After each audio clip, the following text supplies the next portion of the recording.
कल ऐसी ऐसी गालियां इन्होंने दी हैं, कुर्सियां मारी हैं एक दूसरे को, कि जो हमारे गली मोहल्लों में नहीं हो, जो आवाम के पैसे पे लूट रहे हैं, कसूट रहे हैं, ऐश कर रहे हैं। बड़ी तकलीफदेह बात है, एक औरत अपने 2 बच्चों के लिए रोटी मांग रही थी। ये खुद साख्ता अवामी नुमाइंदे सारे के सारे जो हैं, गरीब का खून चूसने वाले जो हैं, ये रात को बगले बजाते रहे, इधर मर्सिडीज गाड़ियां खरीद रहे हैं, अवाम को देने के लिए आटा नहीं है इनके पास। एक ने हेलीकॉप्टर के साथ वो किया जो इंसान अपने कुत्तों के साथ नहीं करता। मोहन सलाई साहब रोज आते थे और एक्स्ट्रा खाली गाड़ी आती थी। मैंने खाली गाड़ी क्यों आती थी? उनका जी उसमें नोट जाते थे। अस्सलामुअलैकुम नाजरीन, आप देख रहे हैं मुबश्शिर लुकमान यूट्यूब चैनल। मैं हूं महविश तबस्सुम। नाजरीन, पंजाब के हवाले से बहुत ज़्यादा पिछले दिनों खबरें गर्म थी और ऐसा लग रहा था कि पंजाब तो बस गया परवेज इलाही साहब के हाथ से। लेकिन अब पंजाब में क्या खिचड़ी पकड़ी है कुछ समझ नहीं आ रही। कल रात तक परवेज इलाही साहब के जो वकील हैं उन्होंने अदालत में कहा था कि हम एतमाद का वोट नहीं लेंगे, लेकिन कल रातों रात एतमाद का वोट भी ले लिया। और ये भी कहा जा रहा है 5 अरकान पूरे नहीं थे, 5 मेंबर्स नहीं आए थे, उसके बावजूद भी एतमाद का वोट मिल गया। मतलब ये सब कैसे हुआ? मावेश, आपको मैं सच बताऊं, अगर तो बड़ी कड़वी बात होगी अगर मैंने आपको सच बताया तो, और बहुत मेरे दोस्त जो है नाराज भी हो जाएंगे और मेरी दोस्तियां भी खराब होंगी। अच्छा। लेकिन कल मैंने कोई आधा घंटा देखा है पंजाब असेंबली का सेशन रात को। आपको मैं एक बात बताऊं, मुझे नफरत हो गई है इन लोगों से, सारों से। अच्छा। मैं एक जमात की बात नहीं कर रहा, मैं इन सारों की बात कर रहा हूं। कल ऐसी ऐसी गालियां इन्होंने दी हैं, कुर्सियां मारी हैं एक दूसरे को, इन्होंने ऐसी ऐसी लड़ाइयां की हैं कि जो हमारे गली मोहल्लों में नहीं होती हैं, जो अनपढ़ और जाहिल लोग नहीं करते। और ये हमारे कानून बनाने वाले वो लोग हैं जो अवाम के पैसे पे लूट रहे हैं, कसूट रहे हैं, ऐश कर रहे हैं और लोगों को बेवकूफ बना रहे हैं। और रात को मैं अपना चैनल देख रहा था, अपने प्रोग्राम से पहले न्यूज देख रहा था मावेश, उसमें बड़ी तकलीफदेह बात है, एक औरत अपने 2 बच्चों के लिए रोटी मांग रही थी, ठीक है ना, फैसलाबाद में। ये नहीं कोई ऐसा शहर नहीं है, ऐसा गांव नहीं है कि जो हमारी रीच से बाहर हो। और फिर मुझे पता चला, मैंने इसके अंदर जब मैं बीच में पढ़ा हूं तो मुझे पता चला कि भाई घर घर में ये हो रहा है। लोग अपना तड़प गए आटे के लिए, लोग तड़प गए बिजली के लिए, लोग तड़प गए पानी के लिए, लोग तड़प गए इलाज के लिए, अपने बुजुर्गों के, लोगों के बच्चों के लिए। तालीम नहीं है, किताब नहीं है, स्कूलों में छत नहीं है। और ये खुद साख्ता अवामी नुमाइंदे सारे के सारे जो हैं, अपनी सीटें बचाने के लिए, अपने लूट का माल बचाने के लिए, अपनी लूट कसूट को मजीद लीगलाइज करने के लिए, गरीब का खून चूसने वाले जो हैं, ये रात को बगले बजाते रहे, चाहे इस साइड के हो चाहे इस साइड के हो। किसी को होश नहीं थी, किसी के कानों पे जू नहीं रेंग रही, ठीक है, किसी को शर्म नहीं है, किसी को हया नहीं है। ये लोग अवाम के नुमाइंदे हैं। अगर वाकई अवाम ने इनको चुना है तो फिर अवाम ये डिजर्व करती है, ये भूख और अफलास और नंग। और अगर अवाम ने नहीं चुना तो फिर ये किसके मैंडेट से ये सब कुछ यहां पे हो रहा है? यार, कब तक इस मुल्क को हमने एक रखेल की तरह रखना है? रखेल है बकायदा, जिसे हम रोज खेलते हैं, अयाशी के लिए हमारी ये पैसे नोट भर भर के हम बाहर ले जाते हैं, उनको भर लेते हैं, जायदादें अपनी बाहर बनाते हैं और यहां पे सिर्फ आ जाते हैं हम शलवार कमीज पहन के, वेस्ट कोट पहन के भाषण देने के लिए। कमाल के मुनाफिक नहीं है ये लोग, कमाल के काजिब नहीं है ये लोग। मैं तो अल्लाह से दुआ करता हूं, जिनको उस औरत के 2 बच्चों की रोटी नहीं नजर आई, अल्लाह ताला उनकी कब्रें तंग करे उनकी कब्र। सर, इवन पिछले दिनों आटा लेने के लिए जो लाइन में लगे हुए गरीब इंसान, उसकी जान चली गई थी। उसको देख के मावेश, जो लाइन में लगा है ना, उसकी वैसी जान निकल गई है। उसके आप देखें, उसकी इज्जत नफ्स की जान निकली है, उसकी हया की जान निकली है, उसकी शर्म की जान निकली है। आप इंसानी जान, वो तो खुशनसीब है जो मर गया, जो रोज मर रहे हैं। जिसको मौत आ गई तो एक ही दफा आई ना। ये भूख जिसको लगती है उसको तो 2 दफा लगती है दिन में, वो तो दिन में 2 बार ही मरता है। जितना इन्होंने जलील करके रख दिया यहां पे लोगों को, रुस्वा करके रख दिया। और इनकी बातें सुन लें आप, इनकी बातें आप सुन लें। आप ये देखें कि ठीक है, प्राइम मिनिस्टर का बड़ा क्रेडिट है जी, उन्होंने भीख मांग के इतने पैसे तो जमा कर लिए जो हमें जरूरत थी, वाकई जरूरत थी, एक अच्छी खबर है। लेकिन आप जरा एंटूराज आज मैं देख रहा था कि कितना लंबा उनके साथ गया हुआ था यार। वो भी एस्टोरिया में ठहरे हुए हैं, वहां पे उस होटल में $700 के $800 के कमरे में, और उनकी क्या जरूरत है? मैं फवाद हुसैन के जाने का क्या तुक बनता है मुझे बताएं जरा। वो सोशल मीडिया एडवाइजर है या स्पेशल असिस्टेंट है, वो जिनीवा में जाने का उसका क्या तुक है यार, यूनाइटेड नेशंस की कॉन्फ्रेंस में। इस तरह के आपको मैं 20 और लिस्ट गिना देता हूं। तो हर एक के अपनी यार मंडियां लगी हुई हैं यहां पे, इधर मर्सिडीज गाड़ियां खरीद रहे हैं, अवाम को देने के लिए आटा नहीं है इनके पास, उधर जो जहाज ले रहे हैं, एक ने हेलीकॉप्टर के साथ वो किया जो इंसान अपने कुत्तों के साथ नहीं करता। यार ये हाल है इन लोगों का, मुझे तो नफरत हो रही है इंसानों से। बिल्कुल सही बात है सर, आपकी फ्रस्ट्रेशन का अंदाजा मैं लगा सकती हूँ, क्योंकि मैंने रिसेंटली पाकिस्तान विजिट किया था और मैं बहुत अपना दिल खराब करके वापस आई हूँ। मुझे बहुत अफसोस है अपनी आवाम के लिए, अपने लोगों के लिए। और अवाम हमारी, मैं कहूंगा मैंने दुनिया में इससे ज्यादा साबिर अवाम नहीं देखी है। इतना जुल्म होने के बावजूद, इतना खौफनाक जुल्म होने के बावजूद वो लोग मुस्कुरा लेते हैं। उनसे पूछो तो कहते हैं अल्लाह का शुक्र है जी, अल्हम्दुलिल्लाह।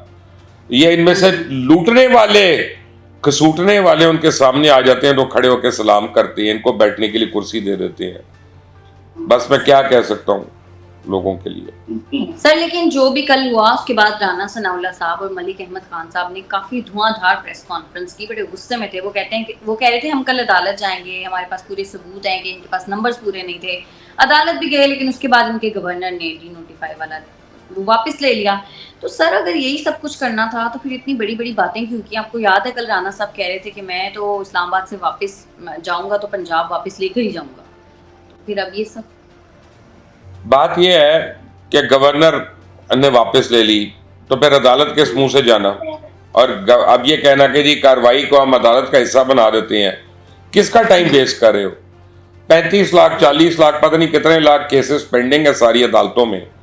अदालतों का यही काम रह गया कि इन लोगों के झगड़े निपटाती रहे, आम आदमी के मसले ना हल करें वो, ठीक है ना।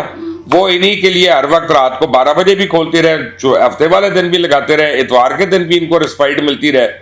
गरीब आदमी जो है वो 9 बजे से लेके 2 बजे तक बस दरनगू होता रहता है। कोई कुटराला बेच के जा रहा होता है अपनी पेशियों के लिए, कोई भैंस बेच के जा रहा होता है।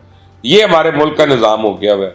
मैं आपको बताऊं, जितनी जालिम हमारे हुक्मरान है ना, जालिम, और यानी हुक्मरान तबके की बात कर रहा हूं मैं, सिर्फ हुक्मरानों की बात नहीं कर रहा जो इस वक्त हुकूमत में, सिर्फ उनकी बात नहीं कर रहा मैं, हुक्मरान तबके की बात कर रहा हूं। जितने जालिम और बेरहम ये है ना, मैंने जितना भी थोड़ा बहुत मजहब को पढ़ा है, कुरान और हदीस को पढ़ा है, मैं डर के अल्लाह ताला से एक बात कह रहा हूं, ये हम सब पकड़ में आ सकते हैं। अगर हमने इनकी निशानदेही ना की तो हम भी पकड़ में हैं।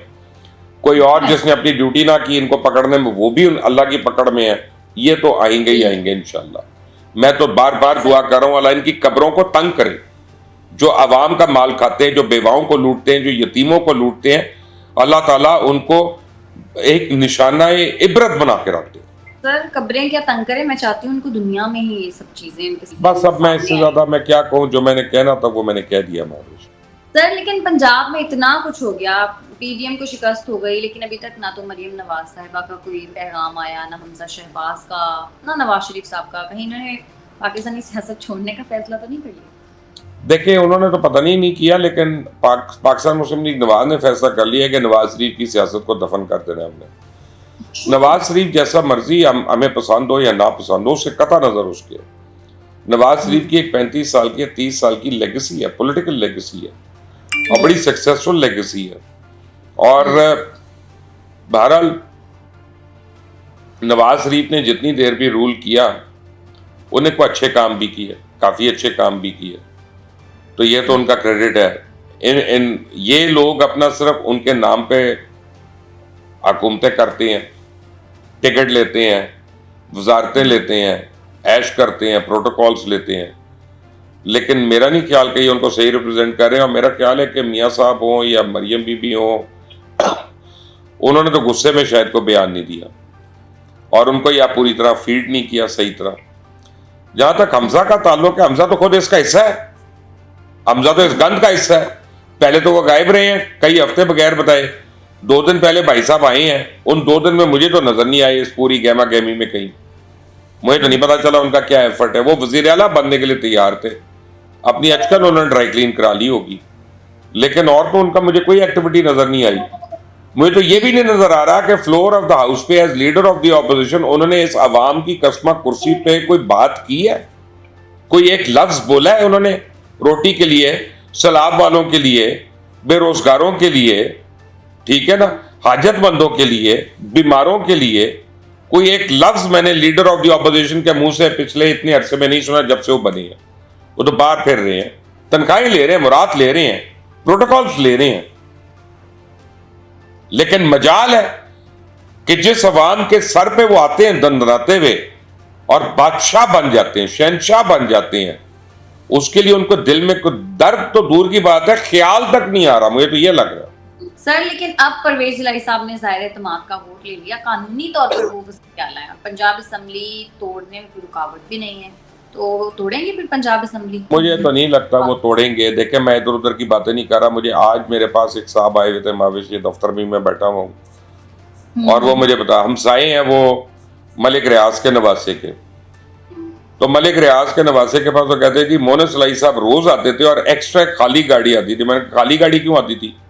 उनके जी उसमें नोट जाते थे, और सिर्फ एक काम करने के 30 करोड़ रुपया कैश रिश्वत ली और काम नहीं किया, फिर मलिक साहब जो है चौधरी साहब से लड़ाई करते रहे।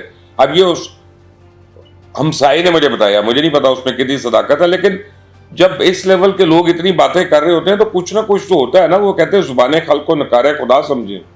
जब लोग इतनी बात करते हैं तो उसमें यकीनन कुछ ना कुछ तो होगा ना। वो तो आराम से बैठे हुए हैं वहां पे, पूछने वाला कोई नहीं। खुद इमरान खान ने परवेज इलाही को कह दिया इस बात का।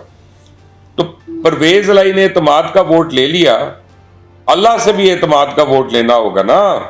जितना लूट खसूट का माल गर्म किया हुआ है, तो अल्लाह से कौन एतमाद का वोट लेके देगा? वहां पे तो हमारे खिजाब भी नहीं काम करेंगे, मेकअप भी नहीं काम करेंगे, वहां पे हमारी प्लास्टिक सर्जरी भी नहीं काम करेगी, कुछ भी काम नहीं करेगी। जो असल बूथी है ना वही नजर आएगी और उसी से जवाब देना पड़ेगा, और फिर बड़े सख्त हिसाब होने हैं इंशाल्लाह। सर, लेकिन हम काफी टाइम से पंजाब में गवर्नर राज के हवाले से चहमगोइयां सुन रहे हैं, और अभी भी लाहौर में गवर्नर राज की बाज़गश्त है।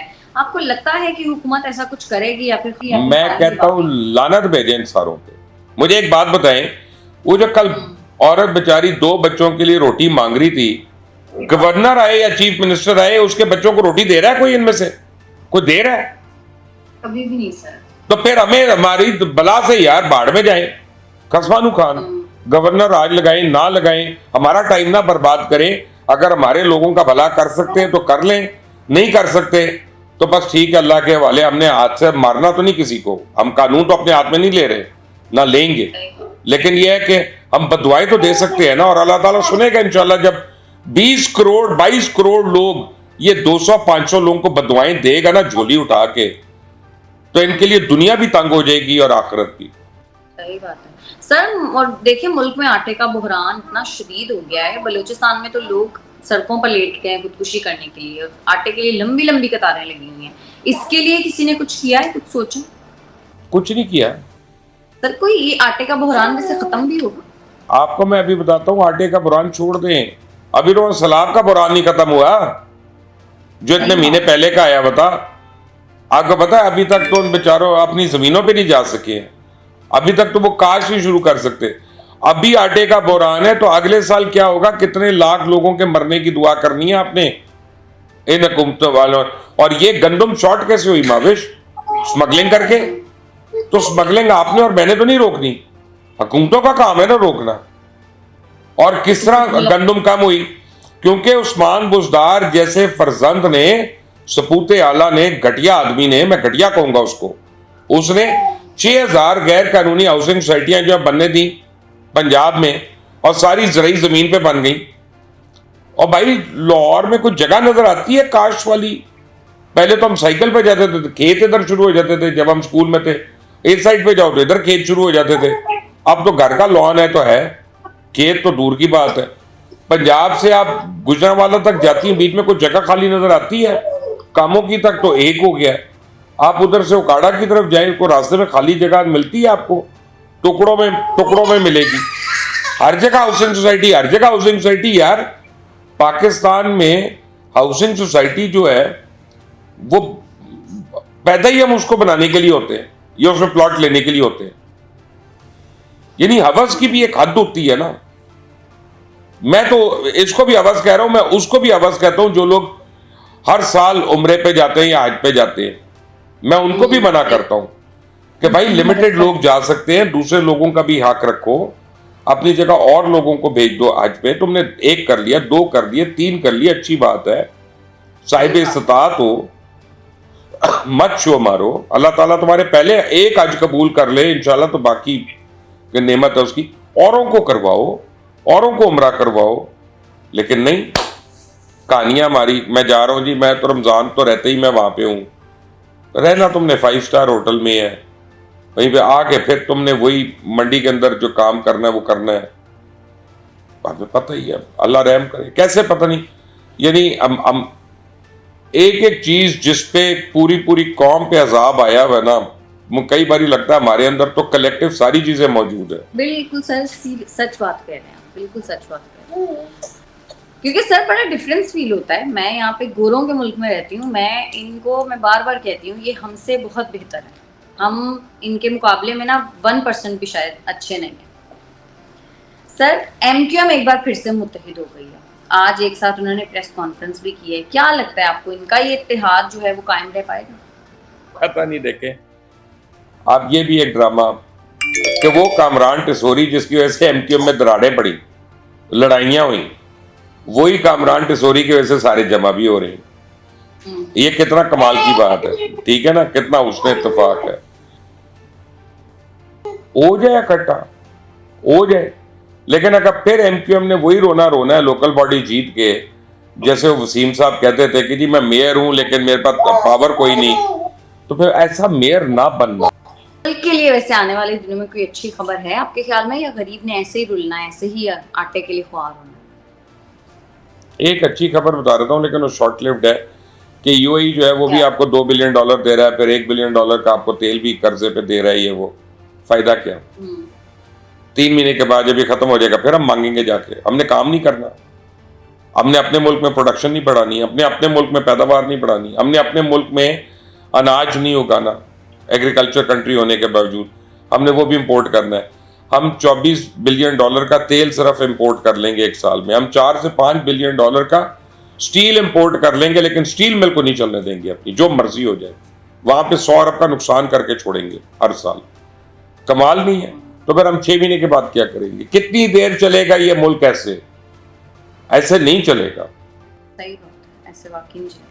ठीक है मुबश्शिर साहब, हम तो सिर्फ दुआ कर सकते हैं और हमारी दिल से दुआ है कि पाकिस्तान के हालात बेहतर हो जाए। बहुत शुक्रिया आपका। अगर आपको हमारी वीडियो पसंद आती है तो चैनल को कर दें लाइक, सब्सक्राइब और शेयर, और अपनी कीमती राय से हमें ज़रूर आगाह कीजिएगा। हमें इजाज़त दें। अल्लाह ने के बाद।